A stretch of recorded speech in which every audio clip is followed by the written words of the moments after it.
Друзья, приветствую вас на моем канале. Сегодня я хотел бы прокомментировать одно из последних видео блогера Даива. Видео касалось темы принадлежности Владикавказа осетинам или ингушам. По ходу этого видео Даив якобы доказал все-таки, что изначально на территории нынешнего Владикавказа проживали ингуши. Что я хочу вообще сказать образно тогда по всему этому поводу в отношении его видео. Я считаю, что видео это является провокационным. Я даже не знаю, как его назвать. Давайте я пока воздержусь, да. Это чудо пытается, походу, все-таки как-то разжечь не без того натянутые отношения между осетинами и ингушами. Он, походу, активно этого добивается. Я как-то пытался связаться с нашим блогером, одним из известных осетинских блогеров, Аликом Пухаевым. Я говорю, ты как бы более такой известный человек в сфере блогерства в Осетии. Ты около примерно такими темами занимаешься.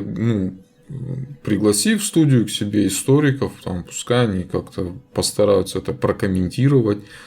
На что он так гордо промолчал и не соизволил даже мне ответить на это. Я написал ему непосредственно в Ютубе. Так-то я как бы его знать не знаю, никогда в глаза не видел. Гордо промолчал, ничего мне не ответил. Я как бы подумал, что ему это походу неинтересно.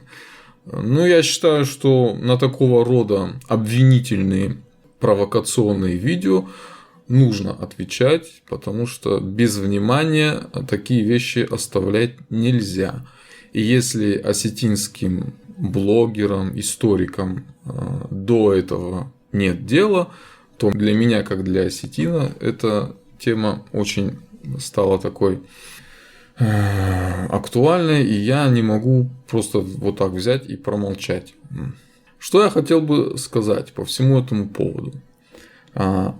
Мне кажется, что Даив, когда он накапывал все вот эти источники, он так усердно приводил доказательства того, что земля это ингушская, пригород Владикавказа это тоже ингушская территория.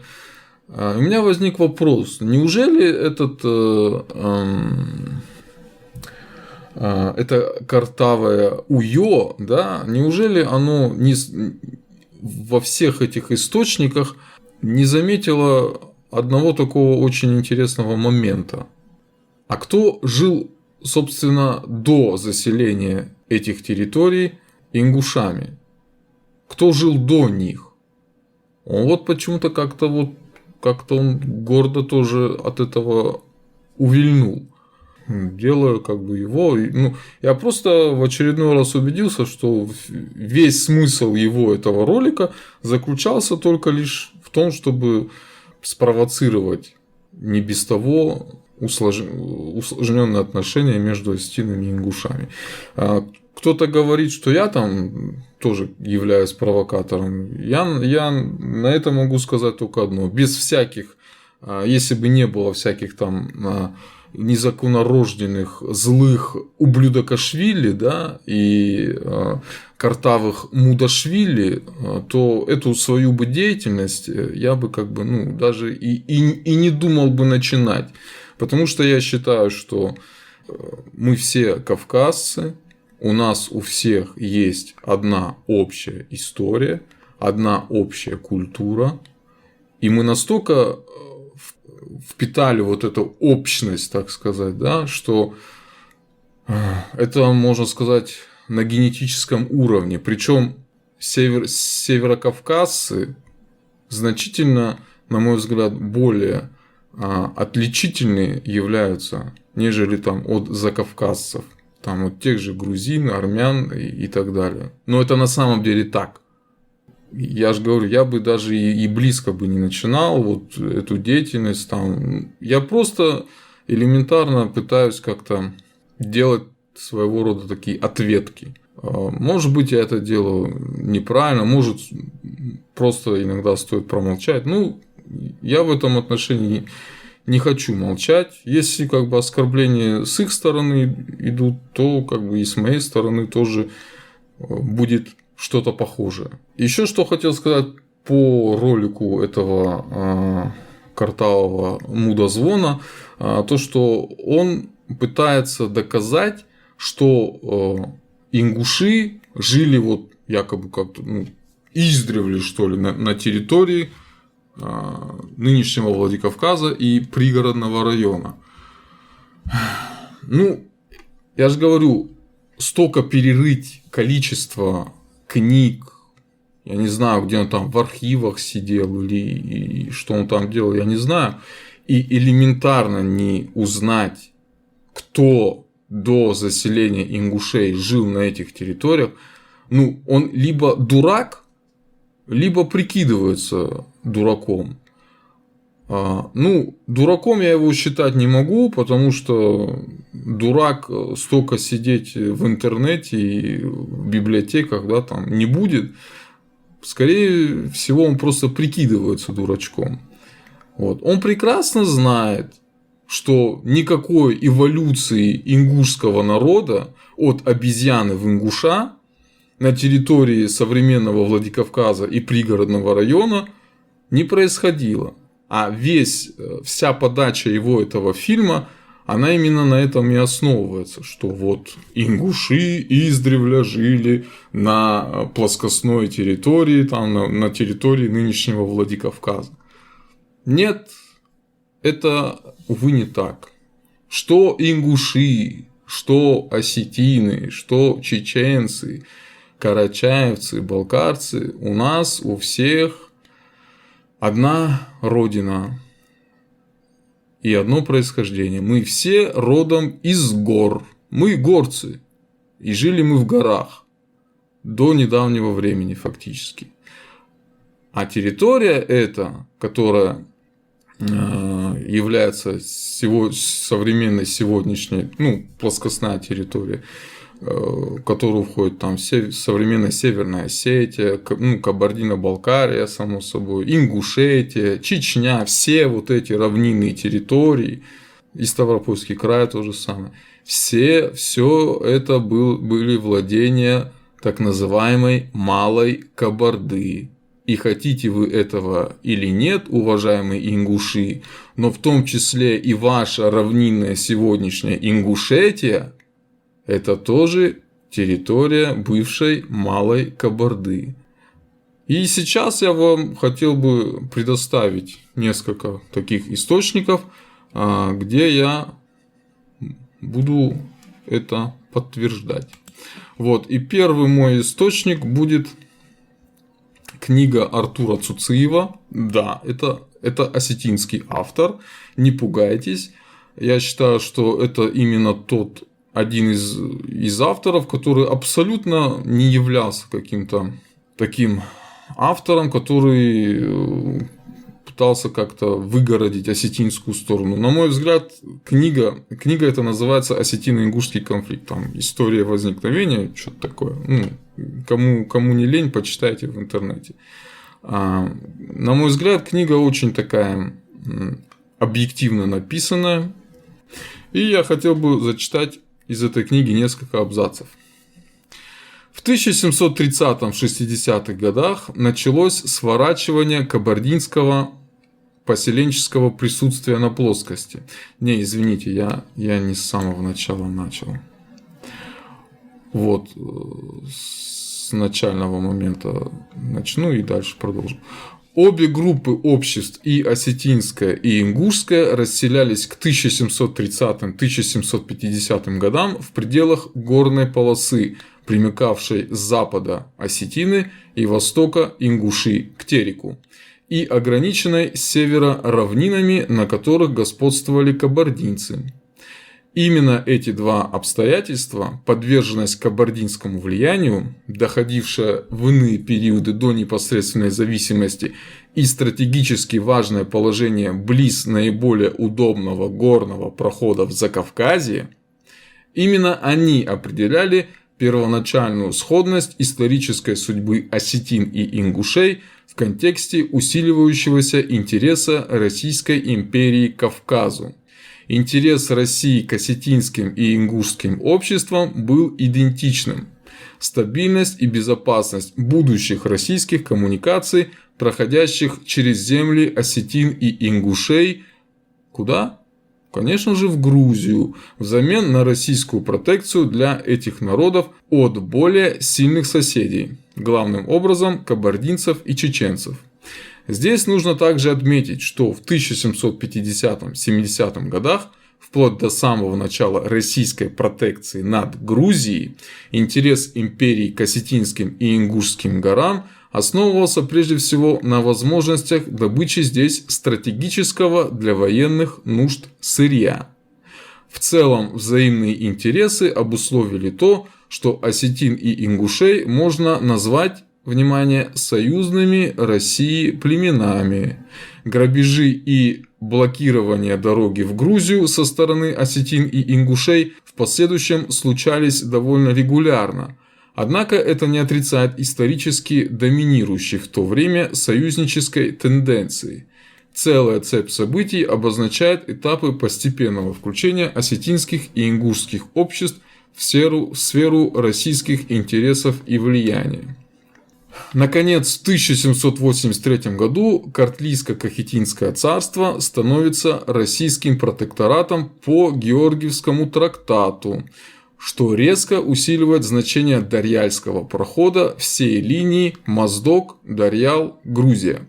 В 1783-84 годах российские войска закладывают цепь укреплений вдоль данной линии. Константиновская, Григорьево-Полисская, Елизаветинская, Владикавказская, хотя дорога Моздок-Дарьяльское ущелье прокладывалась через пределы тогда еще Малой Кабарды. Вопрос о том, на чьих землях закладывались данные укрепления, не имел сколько-нибудь существенного значения. Не только потому, что этнические границы или границы землепользования были достаточно аморфными и изменчивыми. То есть, как сегодня, тогда границ не существовало. Но именно потому, что Россия считала уже эту территорию своей и распоряжалась ею соответственно. Военные укрепления закладывались, скорее всего, вне зависимости от согласия-несогласия конкретных местных обществ и владетелей. То, что Россия все же заручалась таким согласием, есть свидетельство ее стремления получить не само согласие местных владетелей, а основанную на нем определенную меру безопасности и прикрытия военных объектов.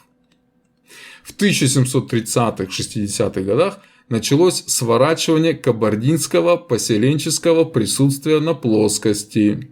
То есть, все, с приходом российской администрации кабардинцы с предгорья территории нынешней Осетии и Ингушетии стали уходить. Примыкающие сначала к горной Ингушетии, к востоку от Терека, Пасунжи и Камбелеевки с 1730-40-х годов, а затем и к горной Осетии с 1760-70-х годов. Подвижные поселения кабардинцев, так называемые кабаки, смещаются все дальше и дальше на запад и северо-запад, поближе к основной территории Кабарды. Контроль кабардинцев над предгорной плоскостью переходит из одного качества в другое, из землепользования и расселения в рейдовый контроль. Когда княжеские дружины периодически наведываются в оставленные поселениями районы, то есть еще считаются эти земли кабардинскими, но они уже как бы не имеют над ними фактически контроля. Кабаков уже нет, Постоянно кабардинское население отсутствует, но земли считаются кабардинскими князьями своими. Соответственно, они считают себя вправе взимать плату, внимание, с выселяющихся на их территории горцев. То есть все тех же ингушей, осетин и так далее. Сворачивание кабардинского присутствия с востока на запад было одним из факторов того временного лага между выходом ингушей и осетин на равнину, который выразился в том, что в то время как ингуши в течение 1730-60-х годов уже освоили часть плоскости, опять-таки из-за того, что кабардинцы уже стали сворачиваться с этих земель, ну это мой комментарий, примыкающие к их ущельям, осетины еще оставались в пределах Нагорной полосы. То есть ингуши чуть раньше, чем осетины, спустились с гор и основали уже там первые свои поселения. В 1750-60 годах возникают ингушские аулы Шолхи. От себя добавлю, Шолхи – это нынешнее селение Октябрьское, пригородного района. Ахки-Юрт это тоже где-то там. У выхода на равнину рек Камбелеевка и Сунжа. Ну, то есть, да, это вот современное селение Камбелеевское, вот тот район, пригородный район. К 1770-80 годам сторожевые посты ингушей достигают пункта нынешней Назрани. Более того, набеговые партии самих ингушей проходят в последней четверти 18 века и на левобережье Терека на равнины, прилегающие к Осетинским горам. Вот я еще хотел бы еще один источник вам привести. До монгольского нашествия 13 век Аршта, Восточная Алания, в 16-19 веке Малая Кабарда. Во время Кавказской войны и после ее окончания выкуп российской администрации земли у кабардинских князей и переселение чеченцев, ингушей, карабулаков и других. И вот еще один источник. Головлев А.А. Очерки о Чечне. Ульяновск, 2007 год. Ногмов сообщает о факте переселения из Кабарды за Терек кабардинского князя Шалах Таусултанова. Это относится ко второй половине XVI века. По его словам, земля этих переселенцев и до ныне носит название Малой Кабарды или Таусултановых. В начале XVI века кабардинцы занимали плоскостную часть современной Чечено-Ингушетии, бассейн среднего течения Камбелеевки и Верхней Сунжи.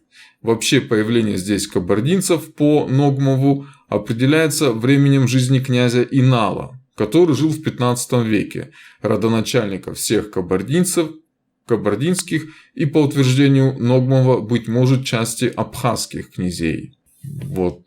Это я хотел еще зачитать. Генрих Юлиус Клапрот. Путешествие по Кавказу и Грузии. Предпринято в 1807-1808 годах.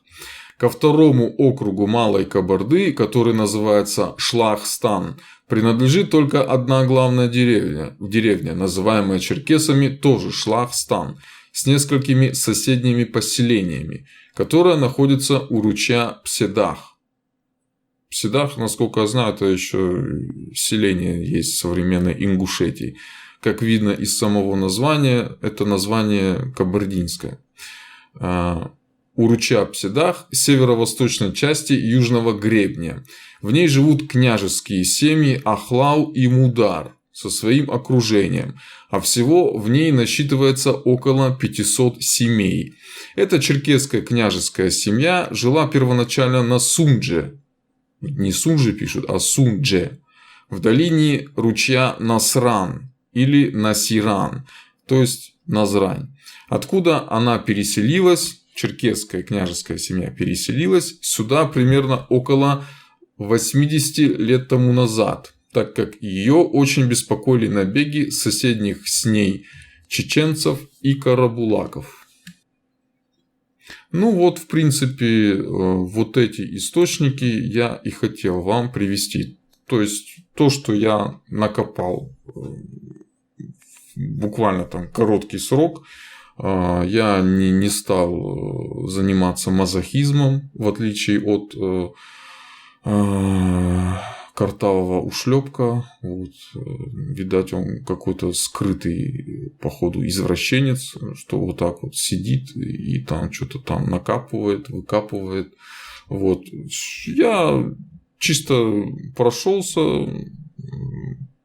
первые какие-то сведения, источники прочитал, и вот сейчас вам их зачитал здесь. То есть, как мы с вами видим, никакой эволюции, да, из там, палеолита, неолита, мезолита, ингушских племен до нынешних дней на территории плоскостной современных Осетии, Ингушетии не было. До заселения этих мест ингушами, это первая половина XVIII века, на этих землях жили кабардинцы. А до кабардинцев, как мы с вами знаем из истории, ну, тот, кто более-менее маломальски знаком с историей, мы с вами знаем, что до кабардинцев на этих землях обитали кто? Правильно, аланы. А предками алан считаются на сегодня кто? Ну, конечно же, ингуши. Ну, как вы могли подумать? Ну, это шутка, конечно. Вот. Поэтому, если ингуши считают, что колыбель ингушского народа как раз-таки происходит из современного пригородного района и окрестностях Владикавказа, то вы, ребята, очень глубоко, так сказать, ошибаетесь. И не слушайте всяких разных картавых ублюдков. Да? Имейте свою голову на плечах. Он вам просто привел тот временной отрезок, когда ваши предки жили там. А то, что было до этого, он вот как-то вот специально вот так вот не захотел это упоминать. Ну вот так вот действует, так сказать, подстрекательство и пропаганда, да. Ну, у него как бы аудитория такая вот достаточно большая, и вот он пытается таким образом влиять на свою аудиторию, чтобы вот типа вот верьте только мне, больше никому, я же вам источники привел, ничего себе. Ну вот как-то.